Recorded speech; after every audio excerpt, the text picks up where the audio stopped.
Hello and welcome to thank you for joining us today. I'm Nate, the Fair Banking Nerds. This is, well, the Fair Banking Nerds YouTube channel. I am president of Fair Community Credit Solutions, and I am so excited today. One of my favorite things about what I do is I really love it, and I don't have to hide my excitement. And today we are interviewing and talking to, quite frankly, in my opinion, one of the experts out there in the Community Reinvestment Act. He's written a book. And his name is Josh Silver. So with that, I'm going to introduce him and read his formal biography real quick, give you a couple thoughts of mine on the book that I'm just going to heads up. I loved it. And then we're going to bring him up. So Mr. Silver has 30 years of experience in the housing and community development field. He is currently a senior fellow at the National Community Reinvestment Coalition, NCRC. He came back to NCRC after serving as a development manager engaged in fundraising and research at Mana Inc., a housing nonprofit developer and counseling agency serving the District of Columbia. He also previously served as vice president of research and policy at NCRC, where he produced research studies and policy analysis in the area of fair lending. He is now the author of Ending Redlining Through a Community-Centered Reform of the Community Reinvestment Act, published by Armin Lear Press, Inc. Mr. Silver holds a master's degree in public affairs from the Lyndon Johnson School of Public Affairs at the University of Texas in Austin, and earned a bachelor's degree in economics from Columbia University in New York City. He splits his time between Bethesda, Maryland, and Morris, Connecticut, near a lake, and I am personally jealous of the lake part. So real briefly, he's written this just fantastic book. I personally have, I think, 18 years in banking compliance, a lot of that in fair banking, fair lending, and CRA. And even I learned a ton reading this book from different perspectives. I grew up, I did 11 years as an examiner.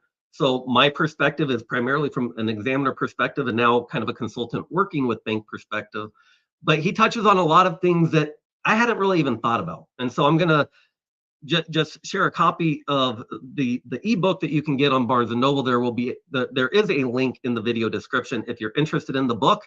I highly recommend it. But he gets into concepts and topics that a lot of people are scared to talk about. So for here, he's willing to go into can CRA steer private sector capital to Native American reservations. He talks about some other topics and groups that are often kind of not talked about or forgotten, because maybe people are scared or some of the legalese involved in some of these discussions. So my take, 5 stars out of 5 stars or 10 out of 10, whatever the rating system is.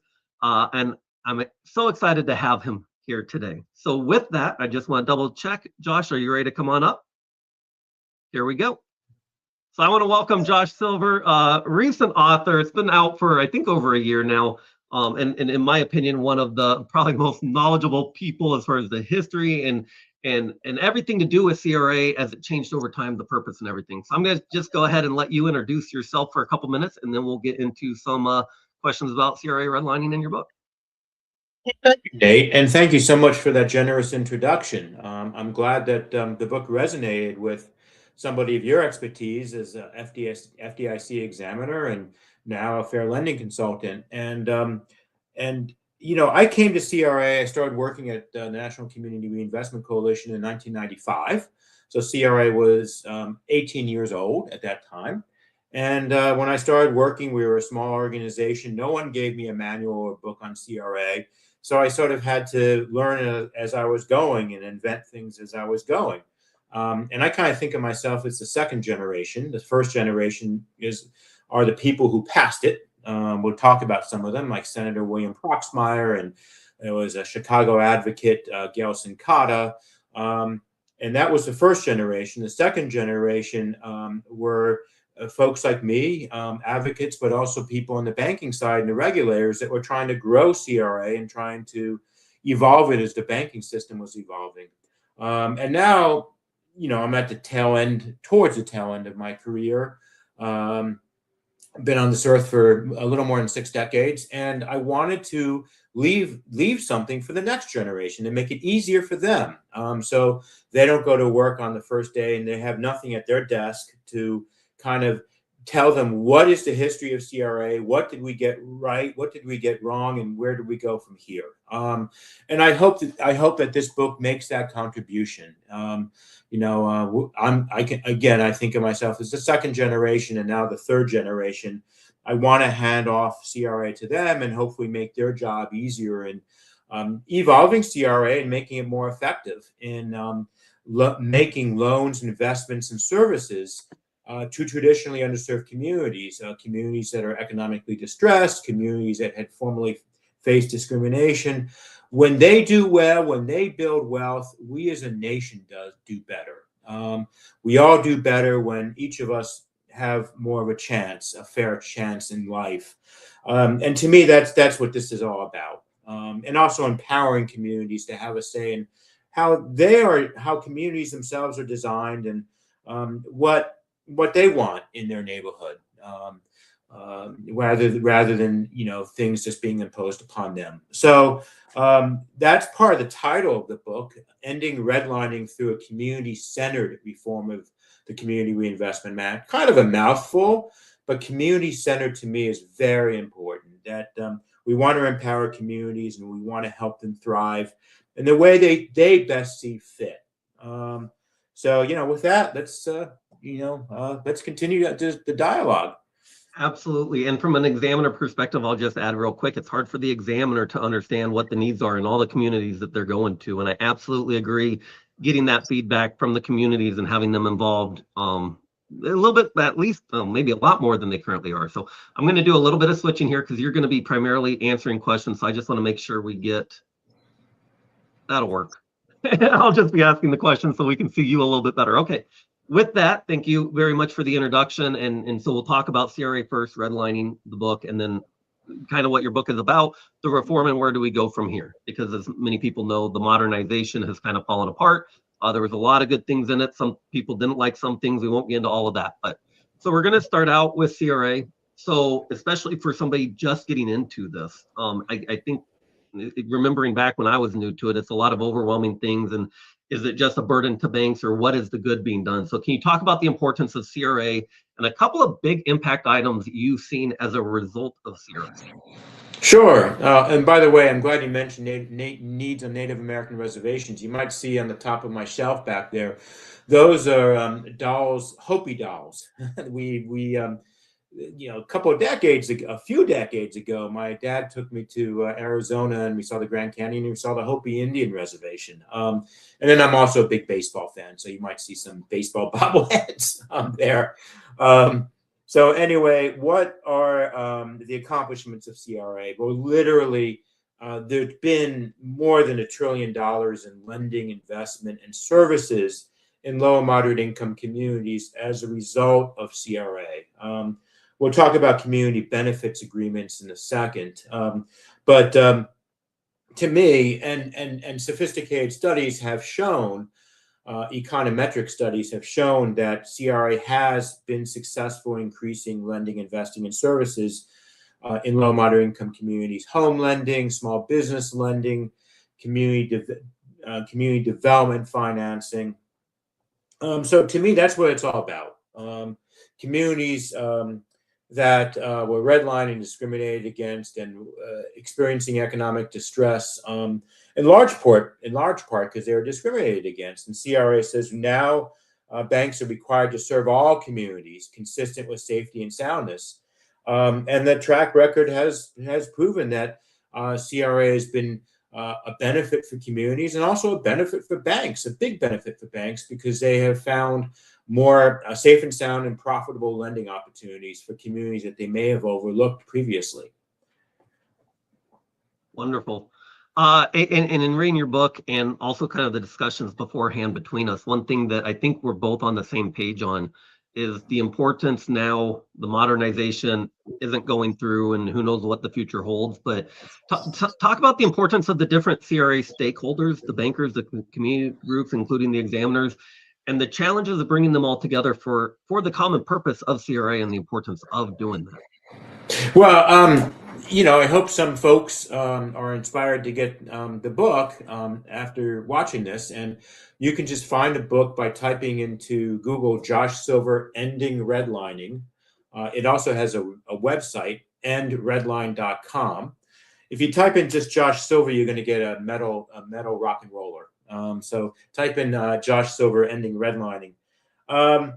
So and the reason I mentioned the book is in chapter 4, I talk about the legislative history, and there was initial resistance, even among the regulatory agencies. The Office of the Comptroller of the Currency actually testified against CRA, and the Bank Trade Associations testified against CRA. It's just a human nature. I don't want another exam. I don't want a Spanish exam, or to have to demonstrate proficiency in calculus. So, through the years, but you can read how William Proxmire is a legislative genius, and also how the advocates and the mother of CRA is Gelson Kata is known as the mother of CRA. Just some brilliant advocates out of Chicago. You can read in that chapter how they got CRA through. And then subsequently, every once in a while, you have ideological politicians that say, oh, CRA is regulatory burden. But actually, as the years went by, you had many banks that saw the value of CRA. And when CRA was under attack, you had banks going to Capitol Hill and actually testifying about the value and benefits of CRA. So it seems like if you can just get CRA a little bit away from the ideological politicians, and if CRA is driven more by the practitioners, the banks and the community organizations working together on a daily basis to make CRA work, to get more home loans and small business loans and low and moderate income communities. If you keep it a little more on the practitioner level, I think you will have more and more consensus about going forward about how important this law is. So we have a polarized country right now, and hopefully in future years, as things get less polarized, as we all hopefully get a little more towards the middle, I think that the practitioner perspective of CRA hopefully will prevail. This is a valuable law. It has helped communities revitalize themselves. It has extended the American dream of home ownership to, say, an African-American single mother who's working hard and playing by the rules. And it's also good for banks. It has provided a lot of safe and sound. CRA requires safe and sound lending. And in fact, the track record has shown that the lending has been profitable and safe and sound. Awesome. And coming from the examiner perspective, I wish we were forced to read or even had the opportunity to read such a book as this, because when I became an examiner, it was 2009. So it was, they had already changed it. They'd already cut it back. So reading the book, understanding what intermediate small banks and such used to have to report, right? Just gain the perspective of the changes. I highly recommend, anybody in banking that deals with community reinvestment, community groups trying to understand how to use CRA will benefit from it. But examiners out there as well will get a perspective that they don't learn in the training that you get from the agencies. So I wish I had the opportunity to read this book back when I was still an examiner, and I highly recommend it to them as well. You can also find the book all the ways you just said, but we also have all linked it in the video description as well. So if you're still watching, just go to the description. It'll link to Barnes & Noble, and you don't even have to Google anything. It's all set up for you. So with that, Josh, you mentioned briefly the CBAs, the community bank agreements. Can you talk about those, how those work when you're dealing with mergers and acquisitions, and the positive effects that you've seen with those? Sure, and the community benefit agreement is actually a fascinating thing. It's not required by the CRA statute or the regulation, but when banks merge, they are required by law to demonstrate a public benefit as a result of their mergers. And this is, it goes back to trust busting and concerns about the anti-competitive effects of mergers. That a merger should not be just, okay, the bank gets more profitable, it cuts a lot of branches in neighborhoods. No, a merger should actually not only benefit a bank, but should benefit the communities, and that's the law. So one way that banks have demonstrated, we're going to have a public benefit as a result of our merger, is they will negotiate with community organizations and negotiate community benefits agreements. And these are just pledges to make specific number of loans and investments in future years. And there is publicly available data on home lending and small business lending. So with the publicly available data, it's a great negotiating tool. Community organizations and banks can verify, oh, this agreement does actually increase, pledges the bank to increase lending and investing in future years. And just to give you a flavor of this, since 2016, NCRC, the National Community Reinvestment Coalition, is a coalition of 700 community organizations around the country. And since 2016, NCRC and our member organizations have negotiated 22 community benefit agreements. And they have committed banks to $588 billion of loans and investments. So these are just 16 agreements, $588 billion of loans and investments. So that's why I said earlier, CRA has been responsible for trillions of dollars of loans and investments. It's true. And the reason why CBAs are connected to CRA, even though CRA doesn't require CBAs, is when banks merge, the agencies look at the CRA record of banks, make sure the bank's at least passing its CRA exam. And also, what is the likely future CRA performance of banks, or banks' performance in meeting convenience and needs in the future? And one great way to do that is for a bank to say, hey, here's a CBA. We are pledging to do better in the future. So it's a fascinating thing. I talk about it in the book. I talk about various options for, incorporating it a little more in CRA. I think it's really a win-win story for a community organization and banks over the years. Yep. And one thing I love about your book is I know that what you think got put in the book. So if I remember right, there were good examples and bad examples of this place did it right, this place not so much. And in a lot of our work, people kind of hold back in what they say. So there's a certain authenticity in your book that I really appreciated. I felt like I knew where you stood on things. And in CRA and fair banking, even you and I may disagree a little bit on certain things. I think we both agree on the overall concept and purpose and all of that, and that's okay. But I do want to know where people stand, and I greatly appreciated that authenticity in the book. Well, and also just real quickly about that on CBAs, I talk about two examples. I interview a banker, Scott McKee, First Merchants, who is totally committed to this, and he's great. And his bank has been very successful at CBAs. There was another bank I talk about in the book, and they were not successful in their CBA, but it was a little more that the bank itself just had organizational problems and problems in their leadership, and that also came through in the CBA. What I try to do generally through the book is, I do have a perspective that CRA is valuable and, has been a benefit. Not everyone will agree with that. And there's also the thing about CRA is there's a lot of moving parts. So there's going to be nuances. And of course, there'll be respectful differences of opinion. And hopefully we can compromise on those to make it CRA was workable for all the constituents. But, one thing I think people have already commented to me about is they like the way I present things. That, yes, I have a perspective, but I try to do it in a balanced way.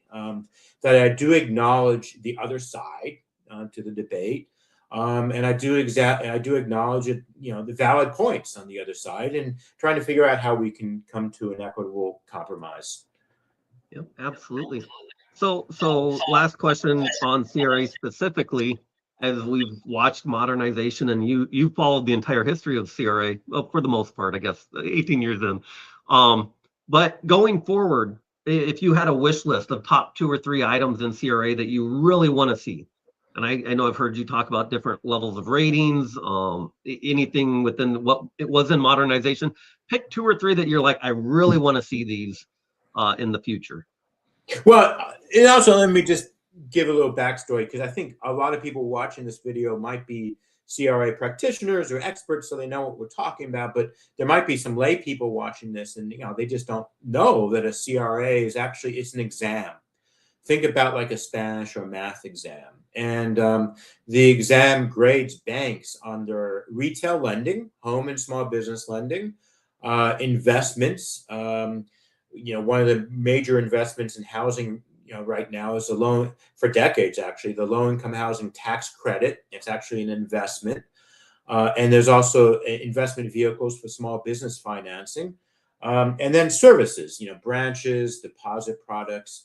So a CRA exam grades banks on how well they're offering loans, investments, and services. And there's one of 4 ratings. The 2 passing ratings are outstanding and satisfactory, and the 2 failed ratings are needs to improve and substantial noncompliance. 3 things that I would like to see when we have an opportunity to strengthen CRA is the performance measures used on CRA exams. The last major time there was a change to the CRA regulation was 1995, believe it or not. And they did a lot of things right in 1995, but we're now in 2026, and 1995 you barely had something called the internet. Right.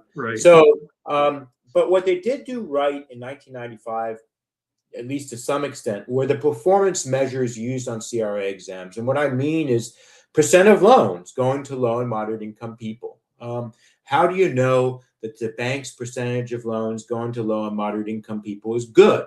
Well, you compare that percentage to the bank's competitors in, say, the metropolitan area, Washington, D.C., where I sit, but also against demographics. And is the bank has a higher percentage or a lower percentage to its competitors?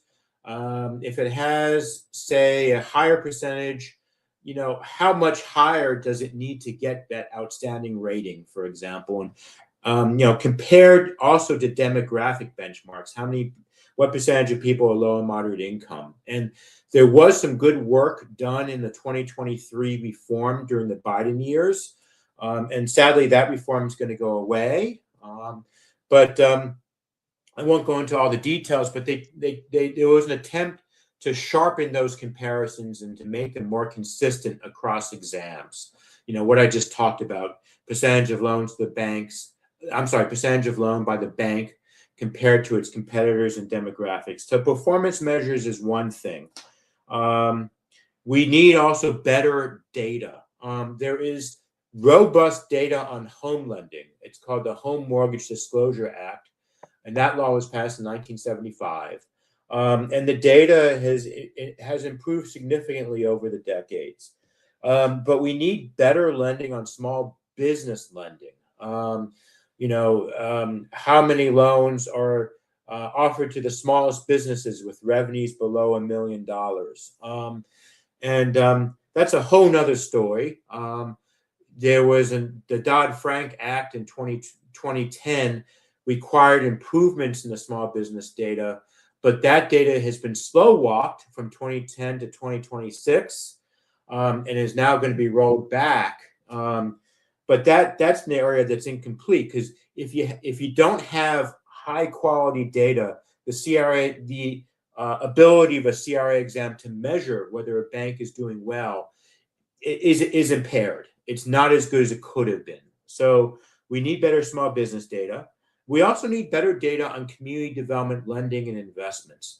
There is data that the CRA examiners use by metropolitan area and by state, but the data doesn't go down to a county level. And a metropolitan area, for example, can have like 5 counties. So you don't know, for example, whether the poorest county is getting a fair share of community development lending and investment. And what I mean by that is community development financing for like a shopping center, for example, something that's bigger than a single family home, that has a bigger community impact, even though single family financing is very important, for home lending. So we need better data on community development financing, at least on a county level. And that was something that was done in the 2023 regulatory update, but sadly is going to be rolled back. Mm-hmm. So, better performance measures, better data. And the last area I mentioned, because I alluded to this earlier, was the internet. 1995 was the last time you had a major CRA regulatory reform. And what you mean by regulatory reform is basically what's going to be in the CRA exam and what is it going to measure, and how do the ratings work. And in 1995, a lot of lending was done through bank branches, and a lot of lending is still done through bank branches. But because of the internet, you have more loans that are going through the internet. I'm sitting in Bethesda, Maryland. A bank based in Denver, Colorado, could be making me a loan, or a bank works with a broker. A bank located out of state. So how do you measure? There's more and more lending activity beyond the bank branch networks. And one idea that the 2023 regulatory reform did was wherever there was a concentration of lending, and it established a threshold. It said, for example, more than 400 home loan. I'm sorry. Yeah, I think it was more than 400 home loans, say in Washington, D.C., even though the bank was based in Denver. We're going to examine the lending activity in Washington, D.C., because you're making a high volume of loans. And it seems like you have the relationships, either with nonprofit organizations or with brokers, that you can figure out how to make, a good amount of loans to, say, low and moderate income people. So assessing lending beyond the branch network is particularly where there's concentration of lending. The banks themselves feel very differently about this concept, depending on what their model is, whether they're a branch network or a small bank or a large bank. This has been a contested area for years, but I think we have to get better on this, because often I cannot tell you how many conversations I have with banks that say, I want to get credit for my community development financing for my low-income housing tax credit in Washington, D.C., even though I'm in Denver. And it's like, great. I don't, fine. But also, you're making a lot of retail loans in Washington, D.C. I want you evaluated on a CRA exam. So hopefully we can figure that out. They want credit, but they don't want to be analyzed over there, which is kind of what they get to some extent right now. I do, it's I know there's a balance between the bank needs and the regulatory and all of that. The data is going, I agree, incredibly important. It's ironic, the last major rewrite was before the internet, and now we're into basically AI, and we haven't even caught up to the internet. No, that's right. I've done a lot of I'm the nerd that loves digging into the data, and there's resistance to collecting more data because there is a cost and all of that, and I get that. But on the flip side is when you're analyzing the data, if you have holes in the data, you can't analyze it holistically. So no matter how fancy you make some of these models, you still end up with risks that need to have a match pair or comparative power review, right? Because you don't collect all the data that leads to those. So anyways, let's go ahead and move on to the redlining discussion, which is, your book is Redlining and CRA and how to kind of address them together. So explain to us why CRA was meant to help address redlining. It was one of the primary causes of CRA coming into effect, but discrimination and race were never actually included in the Community Reinvestment Act. Right. And, I talk in the first couple of chapters in the book, I describe how redlining actually came about. It was formalized in the 1930s during the Franklin Delano Roosevelt administration, of all things.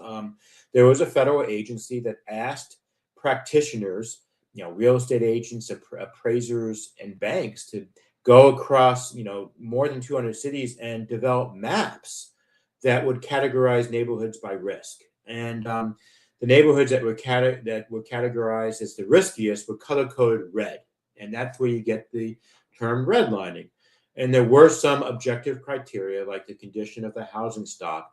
But a lot of the assumptions of risk were just blatantly racist, that there was a concentration of African Americans in the neighborhood.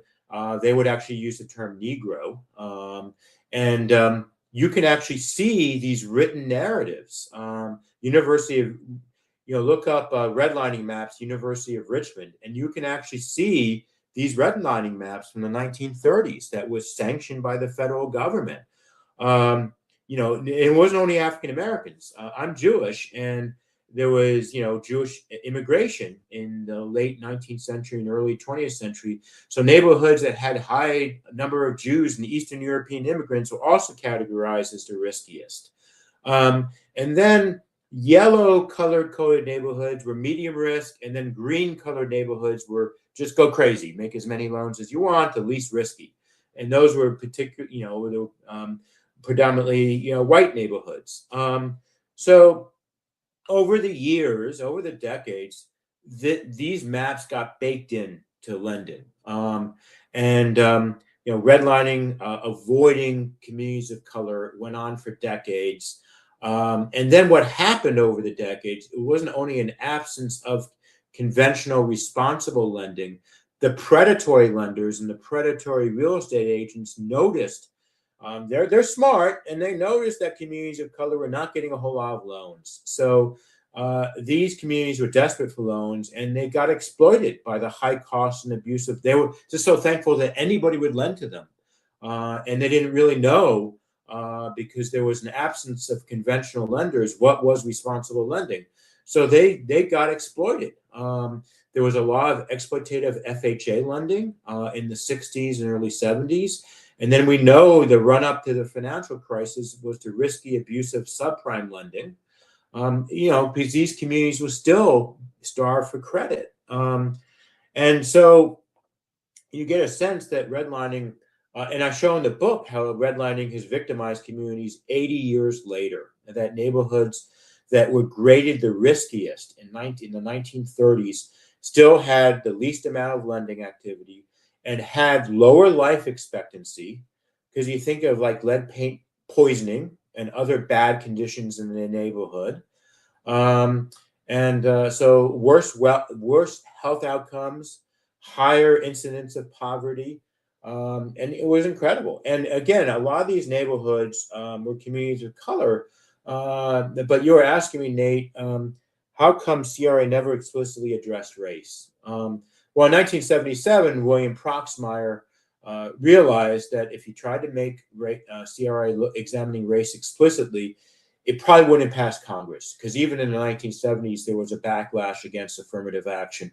There was not an understanding that, slavery, Jim Crow, that there was decades and century of, systemic racism. People thought affirmative action was just giving people of color, a leg up, an unfair leg up. In actuality, it was redressing decades of, a century of discrimination. But anyway, the CRA would not pass if you put race explicitly in it. So that's why William Proxmire made it an income-based law. The banks are required to serve low and moderate income communities. That's the quick answer. Using low and moderate income as a proxy for race, in the 70s and 80s, there's middle class communities of color now, but in the earlier decades there were fewer. So initially it worked better, but now I do think we need a better mousetrap for at least considering race somehow. And what NCRC tried to convince the regulators over the years is the notion of an underserved census tract that you can measure low levels of lending on a per capita basis. You can actually measure it. And we did that. And guess what? When you figure out which tracts are underserved by that metric, it's predominantly communities of color. So that's a way of not, you're not explicitly saying, look at lending to African Americans, but you're saying look at underserved census tracts, and also grade the banks. The CRA has always been about underserved communities. But anyway, the regulators have not adopted that. They've adopted that in rural communities. So the door's a little open. So hopefully in future years we can expand that to suburban and urban communities as well. I was going to point out, because it's one of the fascinating things. I mean, yeah, how do you not include race, but kind of get to the same point? So maybe people are a little bit more comfortable with it. But you're right, in the current definitions on CRA of underserved, you're really talking like they're remote, right? So almost most of the time you're talking white rural areas with farmers and such that are now getting CRA credit. So how do you move that and use that same concept? So that's an interesting way to approach that. I like it. To me, it's like And I appreciated the book to explain how William Proxmire got there, why we couldn't do it. And I'm glad I'm not a politician, because I would be so hard to be like, oh yeah, we got to do it this way, because I would want to stick to my guns. But I get it, and that's why I would never be able to be a politician.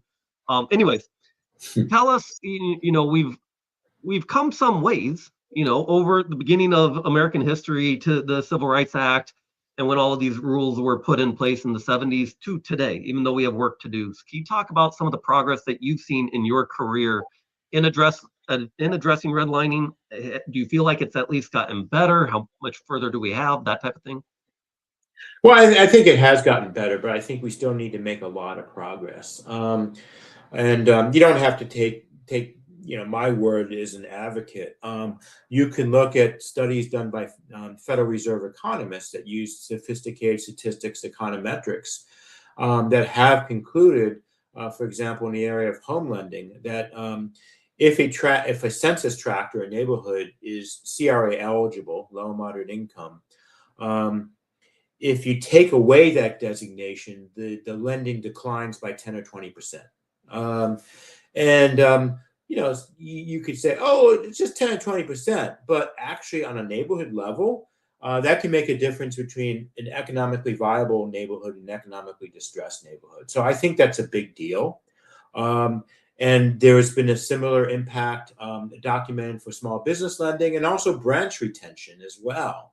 And also, if you look at the raw numbers, literally trillions of dollars of loans, home loans, small business loans, community development financing, and then also just documenting. Now, some of this may have happened without CRA, but I don't think to the same extent. Affordable housing construction, construction of of Main Street, of commercial corridors, CRA success stories, the 300 unit rental housing for low and moderate income people. And it was made possible by low income housing tax credits that this bank financed. There's just thousands of these stories, and there would not be as an extensive CRA infrastructure of banks working with nonprofit organizations, working with local governments. It would be happening, but I think on a significantly lower scale. I think these are some of the CRA successes. But I also interview some of the community neighborhood leaders. There is a fellow in my book, Bob Dickerson, who was on NCRC's board for several years. He works in Birmingham, Alabama, a famous city in the civil rights struggle. He says, you go through neighborhoods and neighborhoods are still economically distressed, and how could banks be passing their CRA exams? The answer to Bob is, I share your frustration. We still need to make a whole lot of progress, but also understand that one tool, no matter how great you think the tool is, CRA is just one tool. And there were a lot of other disadvantages that those neighborhoods were experiencing. Those residents in the neighborhood were experiencing discrimination in the workplace, inferior schools. You got to try to fix all these systems, and it's going to take a while. But CRA is a very important tool in the toolbox, and there have been success stories of neighborhoods turning around, but we still need to make a lot more progress in a lot of other neighborhoods. It's interesting. I spent, I think, 3 months in Detroit when I was with the FDIC working on kind of getting people into the banking industry anyways, kind of filling in a gap they had in employee or who was working at the time. And it's interesting, and we've got some very powerful tools when we compare to peer data. We look at one bank and compare to peer. But if everybody in a metro area is doing the same thing, then you never have a finding of discrimination. The whole industry is still discriminating. I suspect we possibly have some of that going on in the country in different pockets.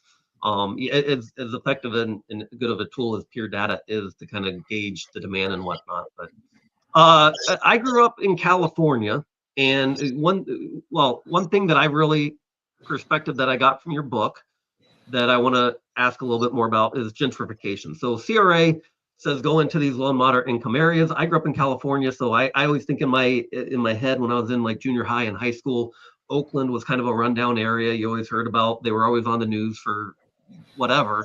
And Governor Jerry, I'm going to forget it, Jerry Brown Gary came in. Brown.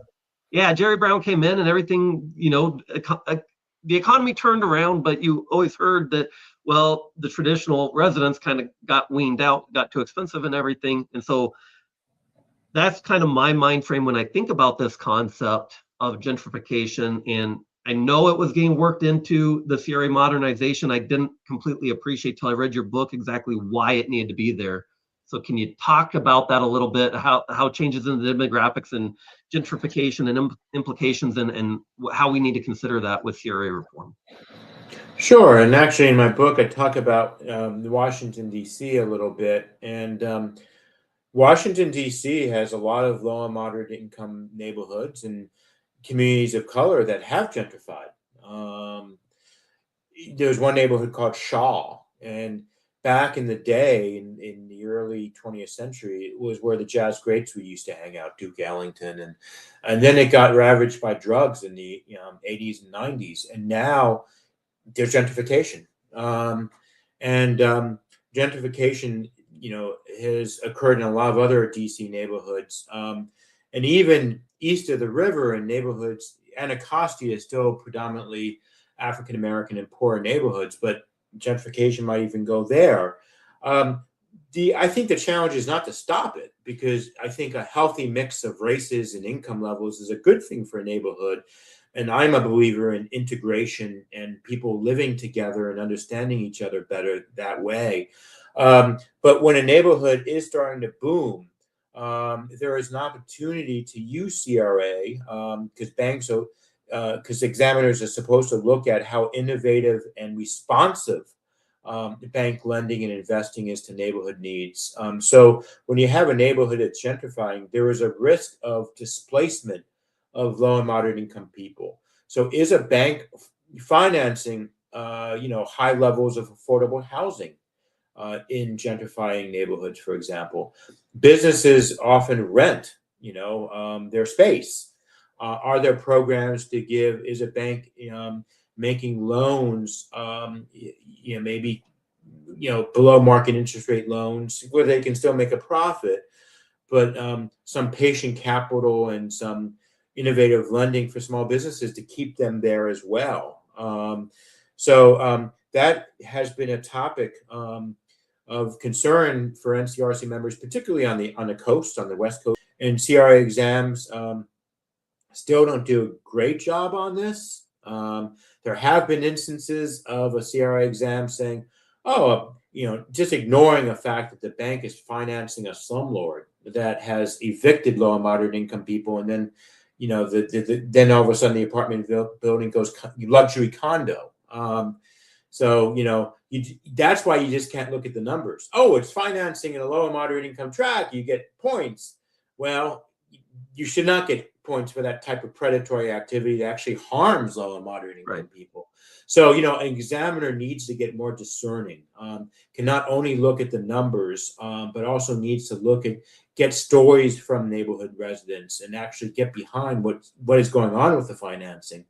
And indeed, the financing that is most responsive to community needs is the financing for affordable housing in gentrifying neighborhoods. Yeah, I think it highlights a point of the person doing the evaluation not being involved in the community or really understanding the needs. I feel after 11 years being a regulator, I don't think we did a very good job of it. So I completely support getting better at that concept and understanding how some of these things work. So in reality, and not just through the technical, this gets credit, this doesn't get credit. One last question around redlining. And maybe we've already discussed this, but if there's anything you want to add, how can CRA responsibly address redlining without being at the expense of minorities? So kind of around the same thing that you were just talking about. Well, I think exactly what we were just talking about. And, particularly for larger banks, if an examiner is dealing with a bank that is active in 10 or 20 states, how are you going to know every community? And how are you going to know whether the bank is doing responsible housing finance, multifamily housing finance, for example. And that's why it's really important. The examiner is unlikely to be able to know, and all those. But that's why it's important to really do a better job soliciting the views of community organizations and impressing upon community organizations why their input is valuable. And the agencies over the years have done, they've been inconsistent. Some agencies are good at this in some years, and other agencies are not so good at this in some years. So, the qualitative aspects of CRA exams, which I think community organizations are particularly good at, and preventing, pointing out instances of predatory finance and pointing out other instances of a really affordable and responsive finance. So I think, Nate, that's really the answer to your question. Engaging both banks and community organizations really as a partner in doing CRA exams and on merger applications. And for any community banks or banks out there watching, you can absolutely, I've seen it done very effectively, do the outreach yourself, put it in a report that goes to the regulators. It actually helps them understand the needs better than what their processes are. Absolutely. Banks So, have a very important role in describing yep. the demographics and conditions of their community, and they should be proactively sharing that with their CRA examiner. Yep. So I'm going to keep moving things along. We got 14 minutes, and then we're going to cut it off. But I want to talk about two more things: the book, the process, what you learned, and all that, and then what's next. So just give me a couple things as you went through. This is an incredibly well-researched book. I'm looking at all the footnotes and everything. You know your stuff. So in that process, what's 2 or 3 of the biggest items? Oh, sorry, I'm skipping questions. I'm going to ask it anyways. What did you learn? What did you learn even after being in this area for 30 years just by writing the book? Sorry, that's the third on the list there. Well, I'll also sort of answer that question on a general level. Even though I've been around CRA since 1995, I am not going to know myself all the needs in all the communities across the country. And, there are people who know a lot more about financing of manufactured homes, for example, than I know. For example, the Housing Assistance Corporation, that specializes in certain, assessing housing needs in rural America. I interview a prominent Native American leader, Dave Castillo, in the book. And that stuff is complicated on, tribal lands, how to finance affordable housing. And then others, a woman who finances farm working housing in Oregon. And that's why CRA is so rich. And that's why that's why I highlight these leaders in my book, that, they have perspectives on needs that I don't know. And that's why it's so valuable to engage a lot of different partners. It might sound complicated and overwhelming, but I think if you look at it in a different way, that ultimately it brings business to banks. If we figure out how to do it well together, I think that's one of the biggest takeaways I want people to take. Perfect. So go. Sorry, I mixed up my order of questions on you. So after writing the book, what are a couple of the big takeaways that you want your readers? If you just said take these couple things away from reading my book, what would they be? Well, I think why CRA is important. That I think it benefits all of us by benefiting traditionally underserved communities and low and moderate income people. If they do better, if they acquire wealth and more purchasing power, the economy does better. I think we live in a more harmonious society if we have less inequality, less differences between the haves and have-nots. I think people enjoy each other just on an interpersonal level. They don't perceive each other as threats anymore. And they can really enjoy the variety of cultures and, whatever sport you follow or music you listen to. I think you just have a more fun society when there's less inequality and people are living next to each other. So why CRA is important? Why it is important to empower communities is part of the solution. I think policy that's just only top down doesn't really energize people and get them excited and get their creative juices flowing. And CRA is one of the few laws like labor law that actually you have a disenfranchised community, and CRA empowers them to have a role in revitalizing themselves. And I think they have the most insights into their needs. And, we have the best chance of revitalizing communities if we really listen to them and engage them as equal partners. And then also why this law is critical, but also why it needs to be updated. Why, as we said before, it hasn't even been updated for the internet, and now we're in AI. And, we need to look at activities beyond branch networks. There's some banks that want to get away from branches. Okay, if you want to get away from branches, there is there on a state level, there is CRA for mortgage companies that don't have branches. So you can actually look at an exam in Massachusetts of a mortgage company and see how they do it. It was very similar to what would have happened in 2023 with the Biden regulatory reform, for example. Gotcha. Yeah. So you were clearly writing this book during CRA modernization. And as I was reading it, of course, CRA modernization was getting torpedoed, and it was clear that it wasn't going to move forward because of the courts and politics and all of that. Just on a personal level, you put so much work into the book. I just have to ask, like, is it just frustrating? Does it reinvigorate you for the importance to double down on efforts in what you want to see done? What was it like writing this book in the middle of that whole process? Well, it's interesting. Elections have consequences. And that's the most partisan I'm going to get in the interview. But, I thought when I was writing the book that we had the 2023 regulatory reform that does things like better data, updating CRA for the internet. I thought that was going to go forward for the next 4 or 8 years. So I thought that's, how do we use that? I thought that's why I was writing the book. Then we had the 2024 election, and now the 2023 regulatory update is going to be rescinded, going to be repealed. We're going back to 1995. So I cried for one day. It can be devastating because not only me.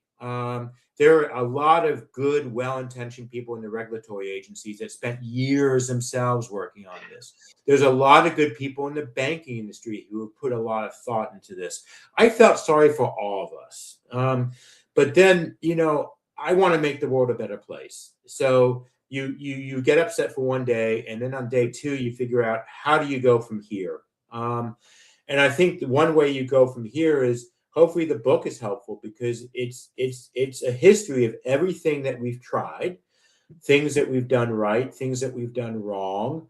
What did the 2023 regulatory update look like? So hopefully in a few years, when we have an opportunity to strengthen CRA, to make it more responsive to changes in the financial industry, we can at least adopt some aspects of the 2023 reform that move us forward. Okay, maybe we won't have exactly the same way to assess lending beyond the branch network. But maybe advocates and banks can work together to make some sort of compromise. Activities beyond branch networks have to be examined somehow. Otherwise, we are going to put CRA in a straitjacket. It still might be effective because you still have banks with branches, but now you might be examining in 20 years 50% of the lending instead of 80% of the lending. So you do have to go forward. And I want to think about CRA as a New York Times crossword puzzle. It's a technical problem that needs engineers. It's not a political problem that needs ideological politicians. So I want to get together with the practitioners, banks and community organizations and regulators.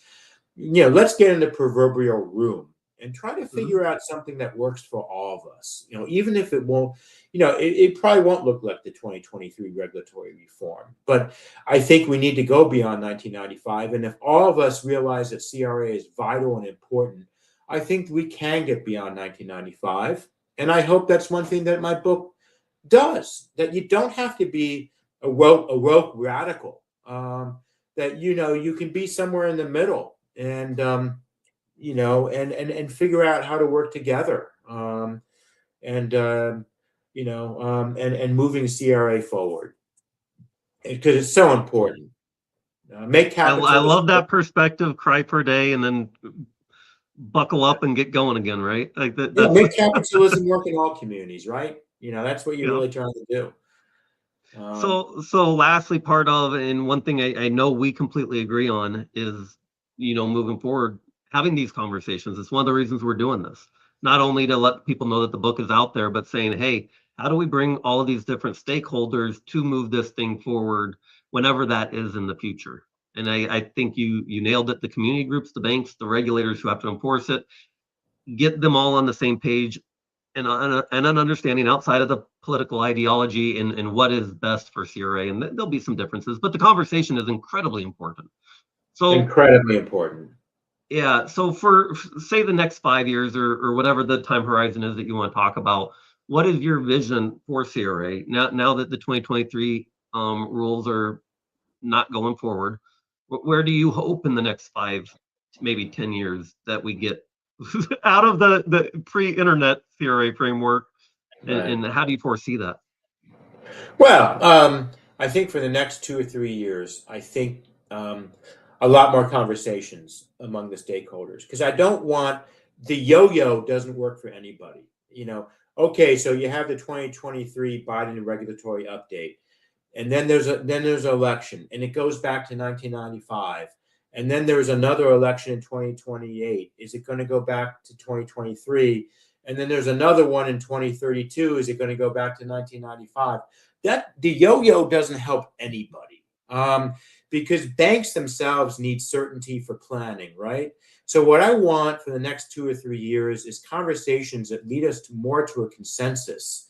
So even if the changes say there's an opportunity to make positive changes in 2028, even, for example, if they're more modest than community organizations would want, but they're still advance the ball, they're incremental, but they still advance the ball. I think that's better for all of us. They probably would be more modest than community organizations want. They probably might be a little more ambitious than banks want. But if you do something more modest in 2028, then in 2032, it doesn't go back to 1995. Then maybe in 2032, you can make an incremental advance. But the possibility of more just kind of steady growth, steady incremental growth, it's going to take consensus building. It's going to take a lot of conversation among the stakeholders. So the stakeholders, the Bank Trade Association sued the regulators in 2023. I don't want that. That doesn't help anybody. And the way I think we avoid that is just having frank and honest conversations and making a gentleman and a gentle lady's agreement that we're not going to behave like this. We want to solve a crossword puzzle. We don't want to see you in court. And solving the crossword puzzle is so important for low and moderate income communities. And it's interesting, really reading through the history of CRA and William Proxmire. And like you said, it might be more of a negotiation or people not getting everything they want, just like the beginning of CRA, right? Where it wasn't everything they wanted to go through. They had to roll some things back, but they got it, and there was movement forward. And I've been on the road. I've been talking to bankers and associations and all sorts of people. People are tired of the yo-yo. I think the transparency and the clarity of expectations, and they're all just kind of holding on, right? They don't want to change anything because they don't know what the next 4 years or next 3 years, whatever it is now, will bring. So I think they want that predictability a little bit more. So just getting something that everybody is on the same page with. I'll ask one more question, then I'll let you go and do a last thoughts before we close this down. But it's one that as we get to AI, I think the answers may be changing. And as far as whether banks will want fair lending reviews to be more public or to what extent, what is your opinion on, as of now or in the future, should fair lending reviews be public like CRA reviews? And first of all, I'll say AI. AI depends on data. So if we don't have robust data, the AI is not going to work. So that's my plug for better data. And I have high blood pressure. If I don't take my blood pressure every day and collect data, I don't know how well I'm doing. I don't know if I'm on a precipice of something really bad. So I think that's why data is really important. So AI and data, and then fair lending reviews. There is a section of CRA exams that in one or two sentences say a fair lending review was conducted, no discrimination was found. And interestingly, before the 1995 reform, this is one thing that the 1995 reform did not get right. If you pick up a CRA exam before 1995, and they're still available on the FFIC website, you will see a regression analysis was done in the area of consumer lending to make sure that a bank was not discriminating against Hispanics. Or a match pair testing was done to make sure that women were getting a fair shake in home lending. So you at least knew what the methodology was and what was tested, whether it was home lending or consumer lending, and what groups were looked at. Was it women? Was it African Americans? So that is very important because an organization that cares about this can say, okay, you may have found no discrimination in 2024, but now it's 2027 and there's new leadership at the bank and things have gotten worse or things have gotten better. We did our own testing, say for Hispanics, and it looks like things have gotten worse and we want you, the regulator, to look at it. Or, you, the regulator, looked at consumer lending, but there's a problem in home improvement lending. And I think if you have, data like that, at least a little more data on the fair lending exam, what methodology was used and what product was tested, what demographic group, I think it advances the ball for all of us and is also a better accountability mechanism. I mean, CRA works best when there's robust accountability. If my math and Spanish exam was public, I would have worked harder in high school. And that's the theory behind CRA. So the more accountability and the more robust discussion of results on the CRA exam and the fair lending review, the more safe and sound lending and non-discriminatory lending you're going to see in underserved communities. Perfect. Yep. Last question, just kind of open in. What closing thoughts do you want to leave everyone with today? Well, the CRA matters, I think, tremendously for a more equitable economy and for a more harmonious society. It's not the complete answer, and don't expect that CRA by itself will solve all of our problems, but it's an important tool in the toolbox, and CRA is worth preserving and strengthening because the American dream of home ownership worked for the white middle class. It needs to work for everyone else, women, people of color, and the LGBTQ community, people with disabilities, veterans. They all have disadvantages, which also can be thought through carefully through CRA and fair lending tools as well. Perfect. Well, I'm going to pop up here for a little bit. Thank you everybody for watching today. This will also, well, it'll be out there on YouTube afterwards with a very minor edit at the beginning. Thank you, Josh. It's a pleasure not only to have read the book, and thank you for, I don't know how many copies you'll sell because it's so, for certain nerds like myself, but I personally greatly appreciate that you took the time to kind of pass on your knowledge to all of us that work in this field. I absolutely look forward to maybe continuing these conversations because I share your opinion that they're extremely important. And I know we're on the same page about getting those stakeholders in the same room and kind of getting to a consensus at some point. I will never turn into a politician and trying to get anything passed, but I find all of it, the purpose and the intent, absolutely meaningful, just as you do. So with that, Josh, I'm going to have you hang on the stream. We're going to close this down and then we'll get it out and published. So thank you, everybody. We'll see you next time. Bye. Thank you.